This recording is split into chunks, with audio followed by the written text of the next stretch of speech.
حدیث پاک میں نبی کریم صلی اللہ علیہ وآلہ وسلم نے ارشاد فرمایا ادعوا اللہ وانتم موقنون بالاجابۃ واعلموا ان اللہ لا یستجیب دعاء من قلب غافل لاہ۔ اللہ تعالیٰ سے دعا کرو اور قبولیت کا یقین کامل رکھتے ہوئے دعا کرو، اور اس بات کو اچھی طرح جان لو کہ اللہ تعالیٰ واقع ہی غافل کی دعا کو ہرگز قبول نہیں فرماتے۔ دوسری شرط یہ ہے کہ کھانا پینا پہننا حلال اور پاکیزہ کمائی سے ہو۔ اگر حرام کی آمیزش ہوئی تو دعا قبول نہیں ہوگی۔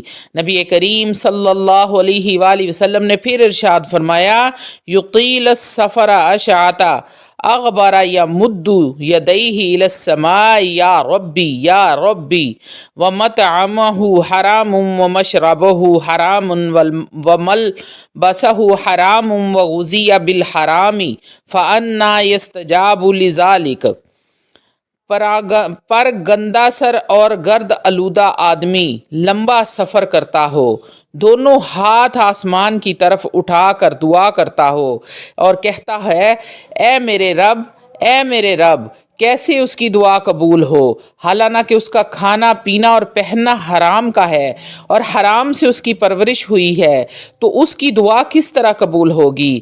یعنی اس کی دعا قبول نہیں ہوگی۔ اور پھر فرماتے ہیں جب حاجی حرام مال لے کر حج کو جاتا ہے اور لبیک پکارتا ہے تو آسمان سے ایک فرشتہ پکارنے والے کا اس طرح سے جواب دیتا ہے کہ تیرا لبیک قبول نہیں ہے، کیونکہ تیرا توشہ حرام کا ہے اور تیرا خرچہ حرام کا ہے، تیرا حج سراسر بوجھ اور گناہ ہے، مقبول نہیں ہے۔ اس لیے اللہ تعالیٰ نے نبیوں کو کسب حلال کا حکم دیا، یا ایھا الرسل کلوا من الطیبات واعملوا صالحا انی بما تعملون علیم۔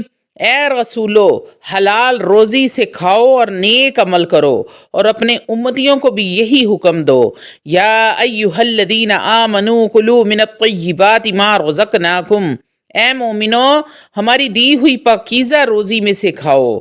اللہ والو، تیسری شرط ہے دعا کرنے والا، جھوٹ بولنے والا، مکر و فریب دینے والا، قمار بازی، شراب نوشی، حسد، تکبر، کینہ، غیبت، چگلی وغیرہ کرنے سے بچے، کیونکہ یہ گناہ کبیرہ ہے۔ حدیث و قرآن و حدیث میں اس کی بڑی برائی بیان کی گئی ہے۔ ادعوا ربکم تضرعا، اپنے رب کو گڑ گڑا کر پکارو اور یہ سمجھو کہ میرا رب میری ہر بات کو سنتا ہے، میری حرکات و سکنات کو دیکھتا ہے، وہ میرے سامنے موجود ہے، وہ اپنے بھکاریوں کو ضرور دیتا ہے، محروم نہیں کرتا، اور اپنی حاجت کو روب سے طلب کرو۔ ایسے لوگوں کی اللہ رب العزت یوں تعریف کرتا ہے، انہم کانوا یسارعون فی الخیرات ویدعوننا رغبا ورہبا، وہ لوگ بھلائیوں کی طرف دوڑتے تھے، ہم کو شوق سے اور ڈر سے پکارتے تھے۔ دعاؤں میں اپنے گناہوں کا اقرار کرو اور اس بات سے توبہ کرو کہ آئندہ ایسا کام ہرگز نہیں کرو گے۔ آگے چل کر دعاؤں میں پڑھیں ظلمت نفسی واعترفت بذنبی فاغفر لی بذنوبی جمیعہا، اپنے نیک کاموں کا واسطہ دے کر سوال کرو، جیسا کہ نبی کریم صلی اللہ علیہ وآلہ وسلم نے 3 آدمیوں کا واقعہ بیان فرمایا کہ 3 آدمی دوران سفر بارش کی وجہ سے پہاڑ کے ایک غار میں پناہ لے گئے۔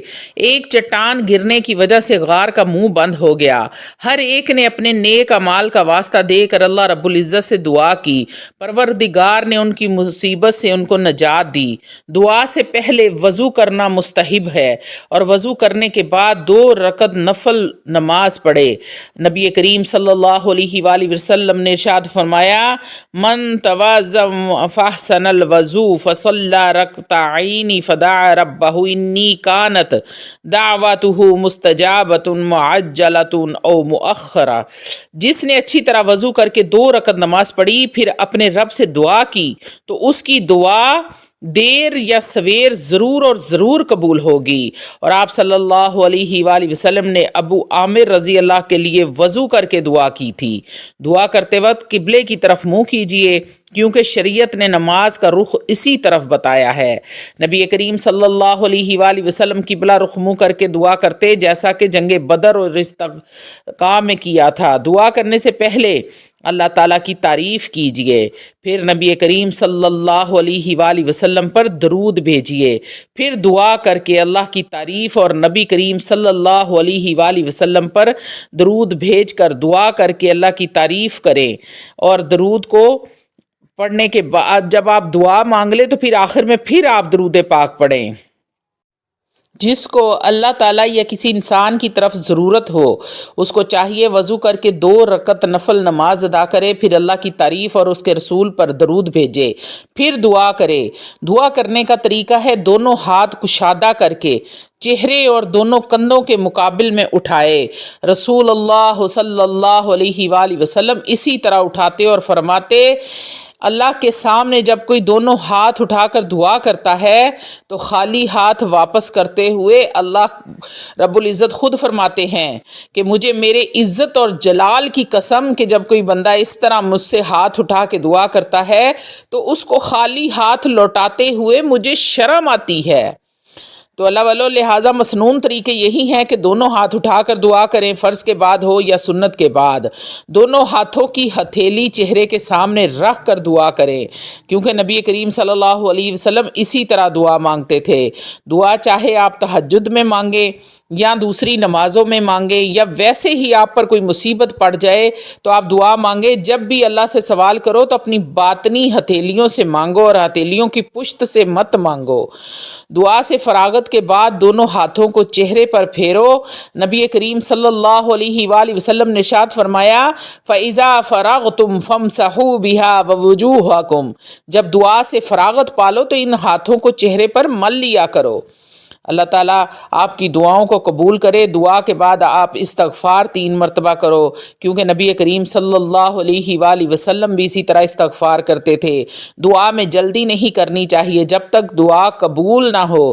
دعا کرتے رہو اور یہ نہ کہو کہ اتنے دنوں سے دعا کر رہی ہوں اور دعا قبول نہیں ہو رہی۔ نبی کریم صلی اللہ علیہ وآلہ وسلم نے ارشاد فرمایا، تمہاری دعا قبول کی جاتی ہے جب تک کہ جلدی نہ کرو، اور جلدی یہ ہے کہ کہے کہ میں دعا کرتا ہوں پر قبول نہیں ہوتی۔ کسی گناہ اور قطع رحمی کی دعا نہ کیجیے، کیونکہ ایسی دعائیں قبول نہیں ہوتی۔